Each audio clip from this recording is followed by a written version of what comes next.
അപ്പോൾ ദേ ഈ ഒരു പഴയ ചുരിദാറിൽ നിന്നിട്ട് നമുക്കൊരു ഡിസൈനർ ബ്ലൗസ് ഈസി ആയിട്ട് കൈത്തയ്യൽ ചെയ്തെടുത്താലോ. അപ്പോൾ ഇതാണ് നമ്മുടെ ചുരിദാറിൻ്റെ ലുക്ക്. ഇനി നമുക്ക് ചായ മാറ്റാം.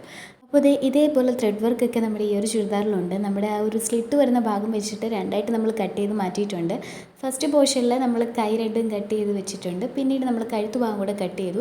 അപ്പോൾ ഓൾറെഡി കഴുത്തിന് കുറച്ചും കൂടി ഇറക്കമായതുകൊണ്ട് വീണ്ടും നമ്മൾ കട്ട് ചെയ്തപ്പോൾ കഴുത്ത് നന്നായിട്ട് ഇറങ്ങിയിട്ടുണ്ട്. അപ്പോൾ നമ്മൾ ഷോൾഡർ ഭാഗം കൂടി കയറ്റി തയ്ച്ചിട്ടുണ്ട്. പിന്നീട് നമ്മൾ ആ ഒരു സെക്കൻഡ് പോർഷനിൽ പുറകുവശം വരുന്ന, അതായത് ത്രെഡ് വർക്ക് വരുന്നതിൻ്റെ പുറകുവശത്തെ പ്ലെയിൻ ആയിട്ടുള്ള തുണിയാണ് കൈയായിട്ട് വെച്ച് കൊടുത്തത്. അപ്പോൾ കട്ട് ചെയ്യുന്ന കൂട്ടത്തിൽ ദേഹം മൊത്തം അതിൻ്റെ പൊടിയായിട്ടുണ്ട്.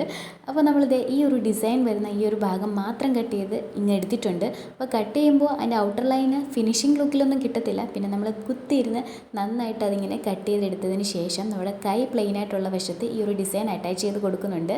അപ്പോൾ ഇത്രയൊക്കെ ചെയ്ത് കഴിയുമ്പോഴത്തേക്കിനും നമ്മുടെ ഡിസൈനർ ബ്ലൗസ് സെറ്റായിട്ടുണ്ട്. അപ്പോൾ ഇതാണ് ഫൈനൽ ലുക്ക്.